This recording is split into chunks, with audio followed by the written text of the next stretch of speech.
A trusty veteran and a young kid making his second career appearance in the major leagues led the Giants to a critical win in this 4-game series against the Braves. They had to win, and they did.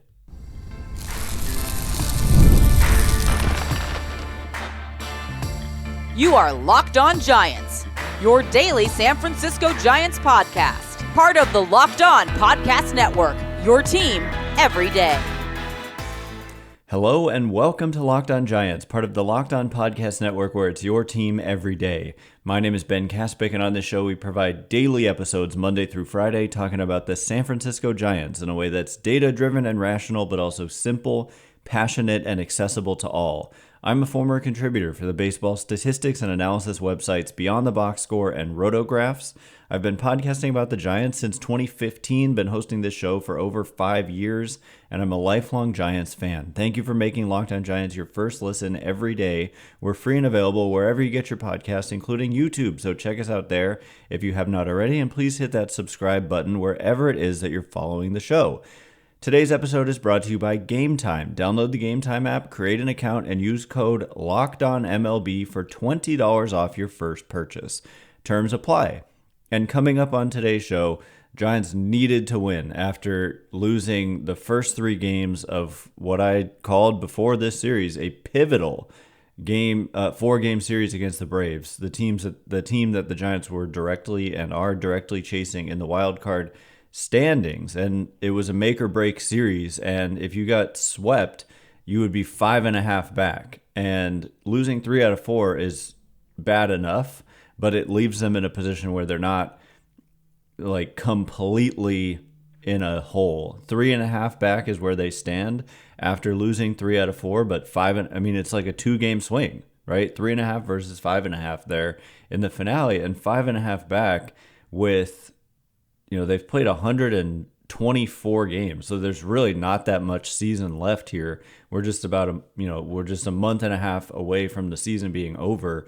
It's going to be hard enough to overcome this, but as it is now, the Giants only have one team ahead of them before they get to the Braves. The Diamondbacks and Padres have absolutely separated themselves and are ahead of the Giants by 8 games in the standings each. And they are the number 2 and number 3 wildcard teams. So good luck making up 8 games, although the Giants do play the Diamondbacks and Padres 6 games apiece in the month of September. And so there will be opportunities. But those teams have just been on absolute tears. Both of them are 9-1 in their last 10, and it goes beyond that. They've just been winning for like a month. But the Braves had fallen. And so for the Giants to lose 3 out of 4 is disappointing ultimately, but at the same time, winning the finale was crucial. And what it was, like I said, was a trusty veteran and a young kid who kind of sparked this win. And I think Logan Webb was not going to be denied today, even though he was going up against a equally good pitcher, or at least close to it, in Max Fried. Similar in a lot of ways. Neither is a big strikeout pitcher, but both of them get a lot of ground balls, and one's a lefty, one's a righty, but still Logan Webb definitely was the one who outdueled Max Fried for sure with 7 2/3 innings. Really should have had 8 innings complete. He struck out whoever the batter was with 2 outs in a full count. The pitch, it was a 2-seamer sinker, caught the outside edge barely, but still, he had earned that call, and it was in the strike zone. It wasn't like it was outside by a little bit, and I'm saying he earned it. I'm saying it hit the edge of the zone, and the way he had pitched all day, I don't see how you don't ring him up there, but it was called a ball. Then he gave up a single, and then Bob Melvin took him out and brought in Tyler Rogers. So it really should have been 8 innings for Webb, but it ends up being 7 2/3. Thankfully, Rogers didn't allow any of those runs to come in, so it is 7 2/3 shutout innings for Webb, who allowed just 4 hits, 1 walk, 7 strikeouts. That 1 walk was, that's what I'm saying. He earned that pitch because it wasn't even a walk. It was in the zone. So if you're in the zone all day long, I don't know how you don't make that call.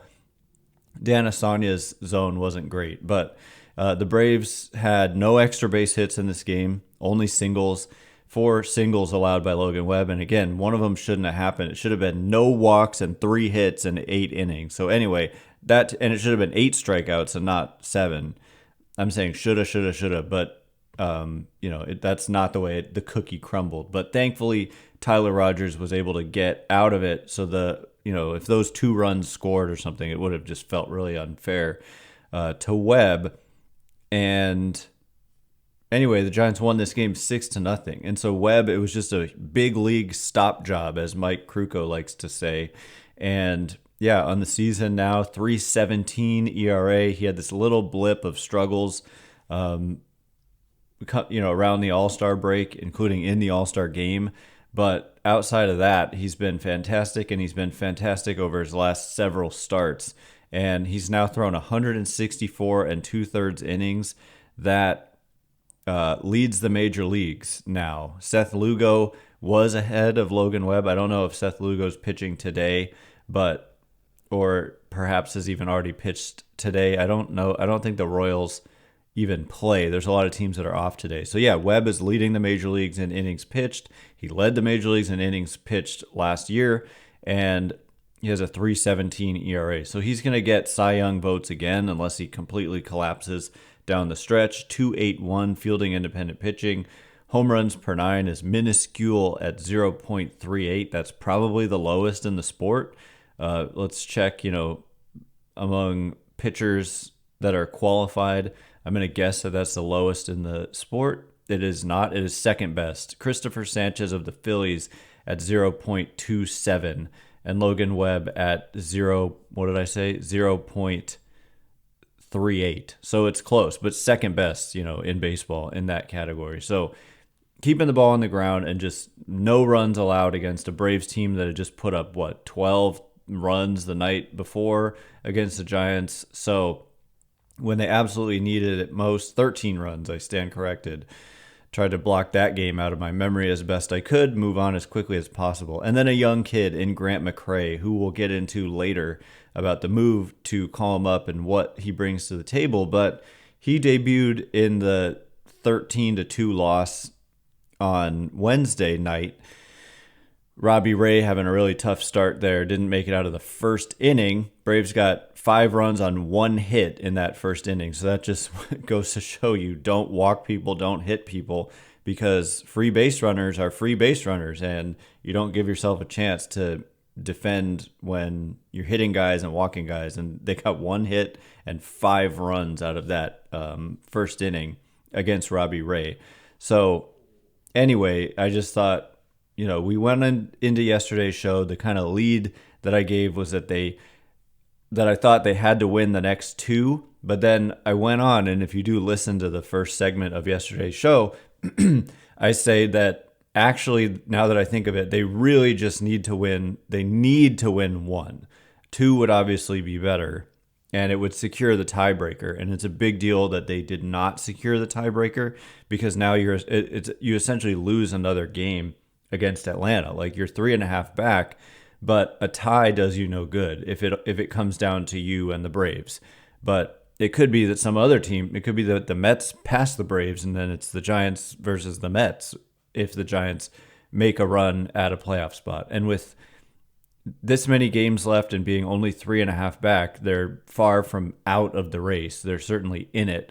They're not in a great position, but they're not in a horrible position. 5.5 back would be tough to overcome. 3.5 is tough.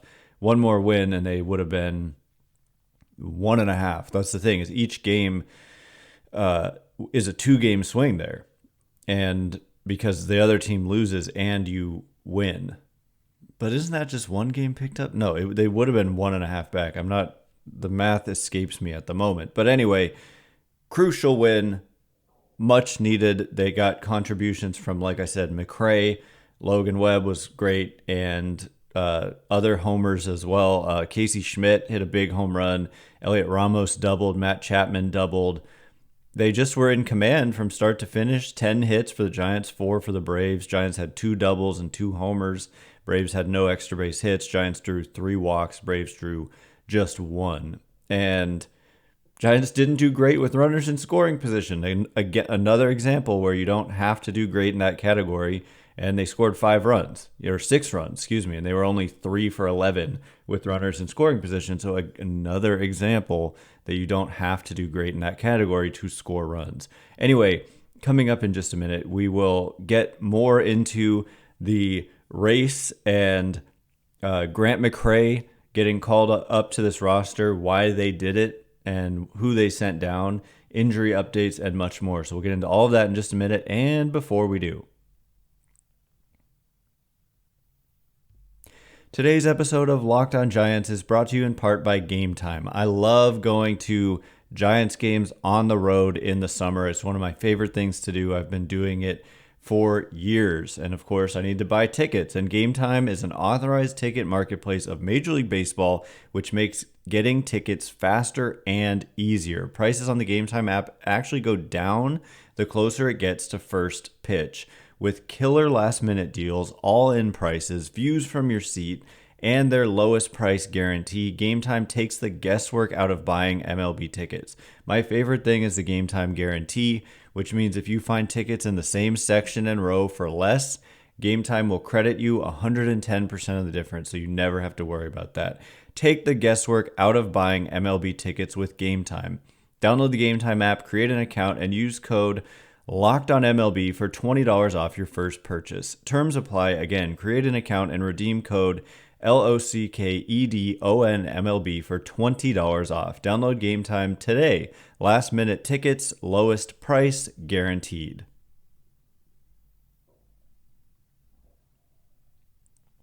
All right, here we go. We're going to get into more from this series, where it leaves the Giants, where it leaves them record-wise, playoff odds, other teams in the race, etc. And then Grant McCray getting the call and a somewhat surprising send-down given what was said around the trade deadline. Thanks again for making Locked On Giants your first listen today. For your second listen, enjoy the Locked On MLB podcast. Host Paul Sullivan, aka Sully, is here daily to provide national expertise with his trademark humor and help you get ready for the MLB playoffs here in the dog days of summer. Prepare for the Fall Classic with Sully, who has it all covered every single day on Locked On MLB, available on YouTube or wherever you get your podcasts. Part of the Locked On Podcast Network, your team every day. And a reminder that you can catch every pitch of the Giants' hometown broadcast with SiriusXM. Just download the SXM app and search the word Giants. And so, I mean, it's probably worth at this point talking about Grant McCray, because that was a surprising move that the Giants made to call up McCray, who had just recently-ish been promoted to AAA. Not that recently, I guess. He played in 47 games there this season. McCray was the Giants' third-round draft pick in 2019 out of high school. And so he is 23 years old, he's going to turn 24 in December. So I'm not sure if he was Rule 5 eligible. I would imagine he was, but now he's on the 40-man roster, so he's not anymore. But that is always a factor, is when is a guy Rule 5 eligible, and you want to get a look at guys who you think could be a part of your team's future in a big way. And so in AAA, McCray was doing very well. Like, he cut his strikeout rate from 32.2% in AA and about the same, like almost exactly the same number of plate appearances, down to 25.4%. And that's a big deal. 25.4% in AAA, translates to perhaps a high strikeout rate in the majors, but not too high. And in AAA, which is a hitter-friendly environment for sure, he hit 272, 347 on base, 471 slugging. That's about a league average line in AAA. So that's, you got to take that into consideration. It's not like he was like way above average. He was just about average in AAA offensively. But the thing that McCray brings to the table is also speed and defense. I mean, not also, but primarily speed and defense. And he is a true center fielder. It kind of changes the dynamic of their outfield because, you can look at Elliot Ramos. You can look at the fact that Ramos has been playing center field. We can look at the numbers in terms of defensive metrics for Elliot Ramos. I've been talking about this for months, but in center field this year, Elliot Ramos has put up negative 13 defensive runs saved, according to defensive runs saved. Negative 7 runs above average, which is a StatCast metric, and ultimate zone rating also negative and poor. So Ramos not grading out well in center field, but in left field in his career, he's graded as, +3 defensive runs saved in about 300 innings and +1 run above average. In right field, +1 defensive runs saved, 0 runs above average. So average or better in left and right, but very below average in center is what the metrics are kind of saying for Elliot Ramos. And to me, I pointed this out at some point that was passing the eye test. We've just seen some plays. We've seen some good ones, but we've seen some bad ones from Ramos in center. And so, you bring in McCray and the game is kind of shifting towards more, athleticism and speed being more important than ever. And the Giants suddenly, I think their infield defense is really strong with Chapman, and Fitzgerald has done a solid job, like at minimum, I would say. And, with Wisely and Estrada coming back, like at second base, that's a strong defensive position. I think Canna, Lamont Wade Jr. are at least average at the first base position. And of course, Bailey is like the best defensive catcher in baseball, probably arguably the best defender in baseball. And then suddenly you have Yaz, who's great in right, McCray, who has the potential to be very, very good in center, and Ramos back in a corner. Like, it improves your defense in a lot of ways. And then it does kind of push Michael Conforto to the DH spot. And so it makes sense that the corresponding move was that they optioned Marco Luciano. But it is worth pointing out they did seem pretty intent on making the point that Marco Luciano was going to get more of a look in the major leagues once they traded Jorge Soler, but he didn't get much of a look. But, he did get some looks, and they just were rather impatient. And Bob Melvin said things can change in a hurry. Again, we're trying to run our best lineup out there and have our best complement on a particular day. It was easy at that point in time to try to envision more at-bats for Luciano, but it kind of dried up in a hurry. So Luciano, they're talking about his last 7 games on MLB.com, hit 190 with 9 strikeouts. So, yeah, and then I think that more than anything, or at least largely, Jerar, or most likely pronounced Jerar Encarnacion, surpassed Luciano by hitting well on the depth chart at that kind of possible DH spot, even though he was playing a lot of outfield. This move, maybe like it becomes a platoon at DH with Encarnacion and Conforto, and you keep those guys out of the outfield. You keep your best defensive outfield out there with Yaz and McCray and Ramos, and then your infield is strong. I think that it does probably improve the team, but it is fair to point out that Luciano never really got much of a chance.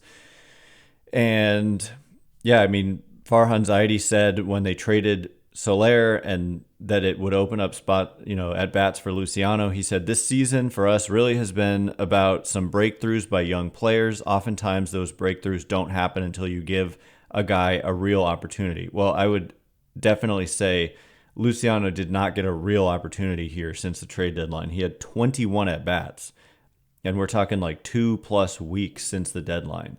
So that's not a real opportunity. But I also understand, like, Encarnacion has done a nice job and has really hit and looks like a major league hitter to me. I mean, largely, like, he's just held his own and then some, and that's noteworthy. I mean, actually, now that I look at the numbers, the numbers are below average at this point, but at the same time, the expected numbers are significantly better. He's got entering today, he had a 351 expected weighted on base average, which is very good, with an actual weighted on base average of 292.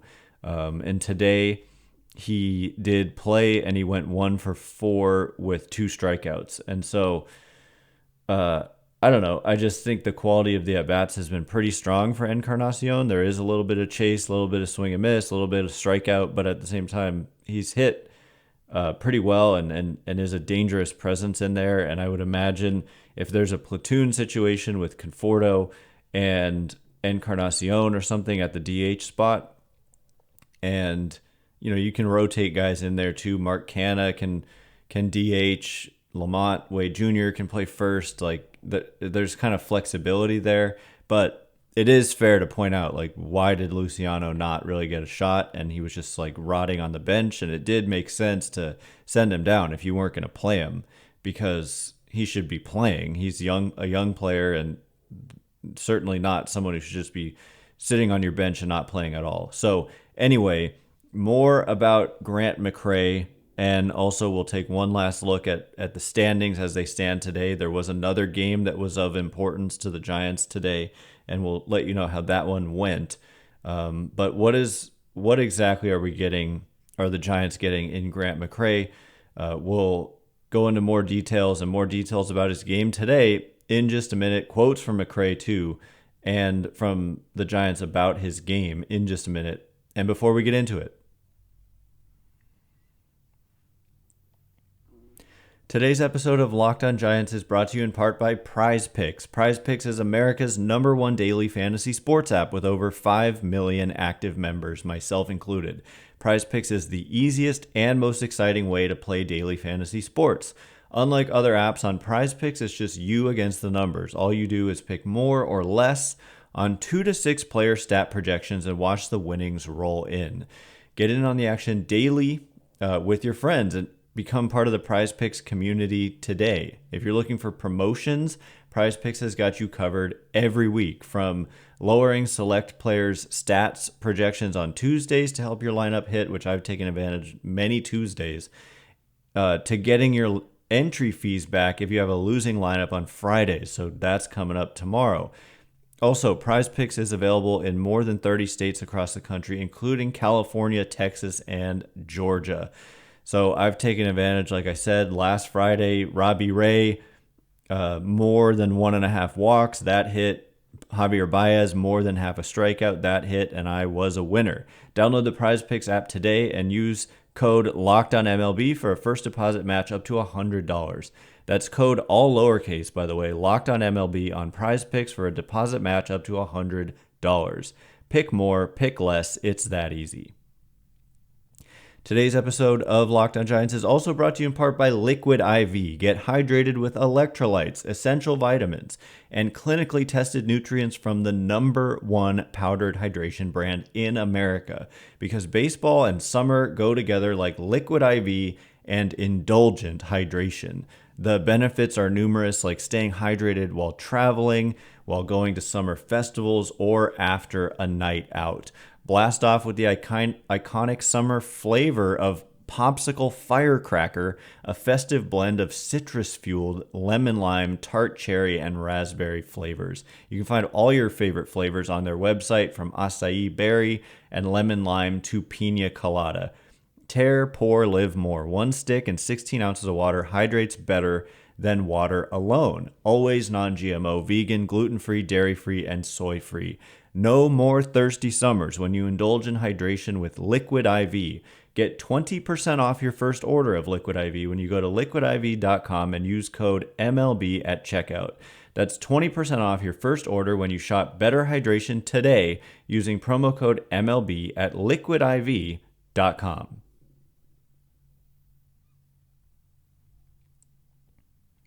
All right, as promised, more about Grant McCray, also more about the standings, where, there's another team in between the Giants and the Braves, and that team already played today, and we'll let you know how their game went and where the Giants are in relation to them, where they are in relation to the Braves, all of that. Thanks again for making Locked On Giants your first listen every day. Everydayers, tomorrow I want to do a mailbag episode, And so look out on Twitter or X tonight for the prompt, and please ask your questions there. And we will get to several of them tomorrow as the Giants are off. And then they play a 2-game series in Oakland. So also a reminder about Postcast with Eric Engel right after every Giants game. Go to Locked On Sports San Francisco on YouTube. Hit that subscribe button, the bell notification. He goes live right after the game for instant reaction. You can join the conversation. And that's going to continue for Warriors and 49ers coverage when those seasons kick off. So that's definitely worth checking out. And the Locked On Giants Postcast shows up on the Locked On Giants podcast feed, same feed where you find me. It'll have the title Postcast, or the word Postcast as the first word in the title. So that's how you know that's what that is. And it's not me, it's Eric Engel. So anyway, check it out, Locked On Sports San Francisco on YouTube. Anyhow, Grant McCray, I just want to point out like what exactly you're getting. Like I want to give some more details. This guy stole 52 bases in 2023 in high A in 127 games. 52 stolen bases, 14 home runs, 52 steals in 62 opportunities or, attempts.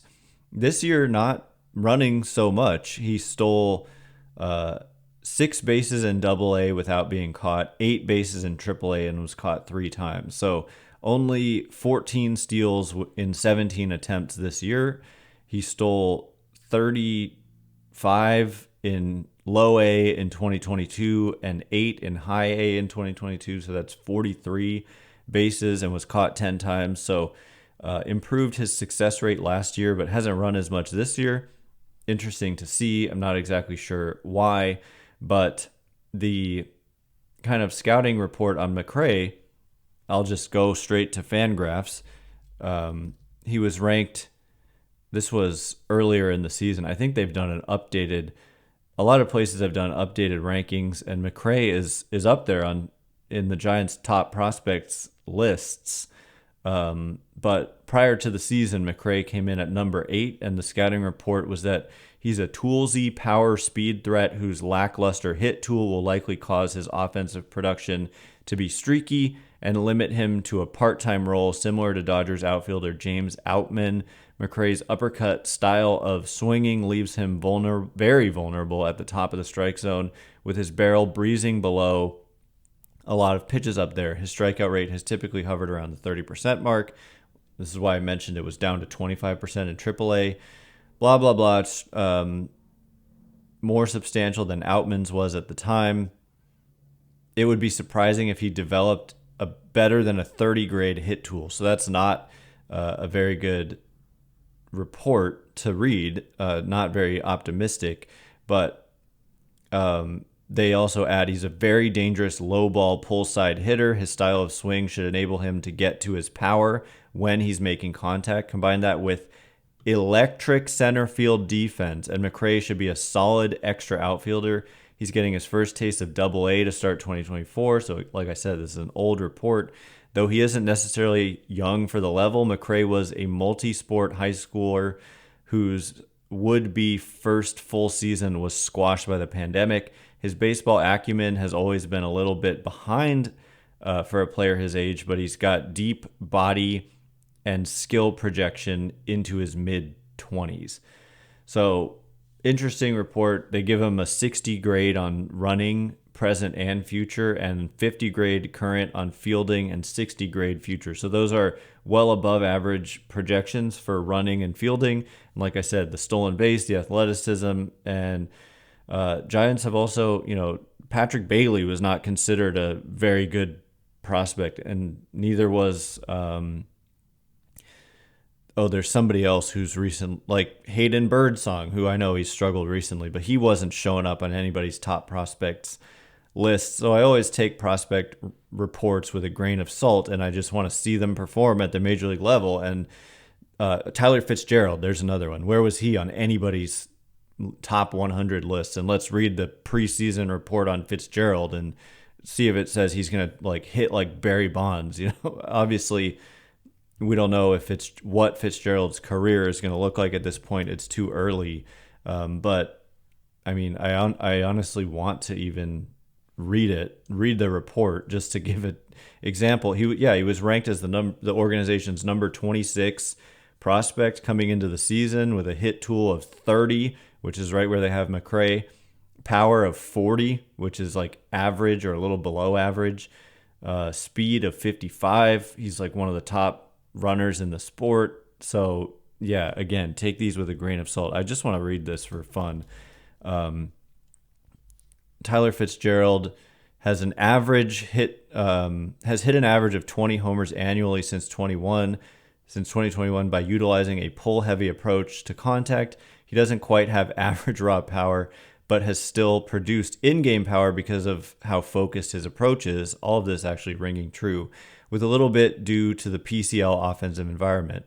Toned down a leg kick, strikeout rate dropped a little bit, but he swings and misses an awful lot. That's still true, especially at sliders away from him, still true. His desire to pull everything often causes him to swing inside sliders that don't quite turn the corner. Basically, get to the gist. While a poor hit tool will probably prevent Fitzgerald from hitting enough to be heavily used, his defensive versatility should ensure he stays on a big league roster consistently. He's capable but not great at a variety of infield spots, and he successfully took to center field in 2023, where he got most of his late season big league reps. He's a right-hitting utility guy. Okay, so fair enough, but those scouting grades, so far not ringing true, as Fitzgerald in his major league career coming into today in 70 games, hitting 294, 349 on base, 597 slugging, a 303 isolated power. I mean, come on, the guy's been unbelievable, but it is a small sample and we'll see. But anyway, Logan Webb was also not a top prospect, just by the way, ever. And he's become one of the best pitchers in baseball. Anyway, just wanted to point out, too, that the Mets played today against the A's and lost. So the Mets have continued to kind of falter here, and that's left the Giants in a position where they're only 1.5 back of the Mets, and then that's the only team between them and the Braves. And so the Braves, obviously this was a big series for them. They win that tiebreaker. It could come back and absolutely haunt the Giants if they're even able to catch up. So they've got to pass the Braves now. They can't just tie them. And that's a big deal. And the Reds are only a half game behind the Giants. The Cardinals only a half game behind the Giants. And the Cubs 2 back of the Giants. Pirates have lost 10 straight after being 56 and 54. They're now 56 and 64. So that kind of has doomed their season, basically. Anyway, that's all the time we have for today. Thanks again for making Locked On Giants your first listen every day. And for your second listen, go check out the Locked On MLB podcast. Prepare for the Fall Classic with Sully, who has it all covered every single day. You can find the link to the Locked On MLB podcast in the description, so you don't need to search. Part of the Locked On Podcast Network, your team every day. Once again, my name is Ben Kaspick. Check me out on Twitter or X at Ben Kaspick, Kaspick. If you like this show, please consider rating it or leaving a review. It helps me out a lot, so thank you in advance, and thanks to everyone who's done so already. Can't wait to be with you again tomorrow for that mailbag episode. Thanks again for listening today. You are now Locked On Giants.